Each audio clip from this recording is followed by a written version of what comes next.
So I know a lot of times we talk about projects and what you do for many, top personalities. I remember when you first came in, when you said that you prefer to be referred to as Mr. Governor. Yes. And also many times people will talk about the fact that you're being controlled by someone, or and here we are talking to you. And if you see the messages also on social media, the response is, this is a man who's on ground, who knows what he's doing. So I would like to know what motivates you. Why do you do what you do, and why do you do it so well? Is it because you have to answer to someone, or what is it that motivates you personally to do the work you're doing in Lagos State? It's a position of humility. It's a position in which you need to be grateful to God, right? Given my very humble background, right? When you have the unique, rare opportunity to serve over 20 million, citizens, the biggest, African city in the world, a city that is projected, to be the rising sign, of modern Africa. I think you wake up every day thankful to God with the opportunity, asking God to give you every energy that you require to be able to serve them, right? And so for me, it's really around understanding what the social contract with my citizens are. Let me tell you, today we have 147 days to the end of our first tenure. I've done almost 90% of my time. I count it every day. Every day I review and I ask myself, how well have I done? So for me, it's a measurement that I give myself every day.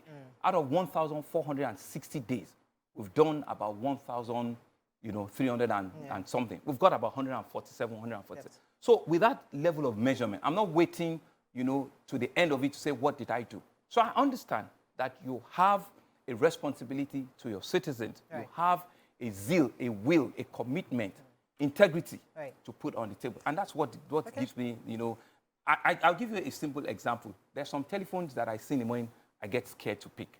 Why? Because the guys on the other side are not calling to tell me good morning. They're telling to tell me that a container just fell off. Yeah. They're coming to tell me that there's a fire incident. And I need to get up, I need to give instructions, I need to encourage them, I need to give them a clear instruction of how we need to clear and deal with that issue. And these are some of the things that continue to keep you going. Regular Lagosians will tell you you're going to the hospital and there's so many issues that you're dealing with. Yeah. I mean, you're the highest employer of doctors, but you're also the highest jackpot doctors coming, from... Not necessarily. Go do the numbers. Okay. Go do the numbers. My own is, we don't have that attrition like other parts of the country. We don't. I think we need a system that sort of checkmates or check what these hospitals are doing. When Lagosians go into hospitals, are they getting the care that they're supposed to get? Are they getting the drugs?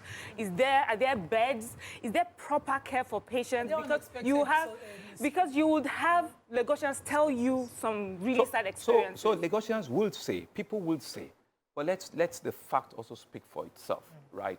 We're in a system where we don't have a foolproof, citizens' data, where we can say for ourselves how many people come from Ebonyi State or come from different part of the country to come and receive health care here. I know the numbers because when you go to Lasut in the morning, at 6:30 in the morning, the whole place is filled up. Crowd. And when you go find out, you realize that a lot of them came via overnight bus into Lagos just so that they can receive that care. And attest. Thank you very much. Okay. Thank you very. That's what you see. Miriam, so what we know is that if we can manage that influx, then we can do a lot better job, especially if it is predictable. But in all of our general hospitals now, if you are on our care list, we are expecting you, we know how to better prepare for you. The number speaks for itself. Right. I've got over 30 general hospitals. Nobody has any number close to that. No. Nobody. Right. And like I said to you, our doctors, I'm still the only one paying full employment for resident doctors, 100% of their examination fees, year on year. It is still, and I understand that the facility is being overworked, but I feel that I want to find out from you. Yes. What would you highlight as your key health achievements in the past 4 years? What are the improvements that you are most proud of in the health sector, and what would you do to make it even better for those that use the public health system? Okay, so without sounding like a broken record, in my view, one of our strongest success in health in 3.5 years was the fact that I kept all of you during COVID alive. And you see, we tend to forget. Yeah, we do. We tend to forget where we're coming from. If indeed Lagos carried 50% of the total burden of this country, and as a government we're able to proactively put in place structures that kept us all safe throughout that period, we had 4 levels of spikes, you know, and what the whole world said was going to happen to us didn't happen, right? A bit of credit needed to come there, and it slowed us down in some other areas, right? But that's it, and we're able to continue to lead the country throughout that space, you know. So that is something that I need to give not credit to me, but the entire health, you know, family that I have, all of the frontline health workers, the doctors, the nurses, the interventionists, all of them rised up. At the time, some of them were living, you know, in rented hotels for a week, for 2 weeks. They were not going home because we didn't want them to even infest their family. They were all so that for us, it's a pandemic, is a generational solution that nobody can take away from us. There are several times people have made it look like you're implementing these decisions that you're not the one making those decisions. They make it look like, oh, because you have this very calm man and you're always listening. Instructing a puppet. Yes, that somebody is instructing you, you're doing what they want, that Asiwaju is running Lagos.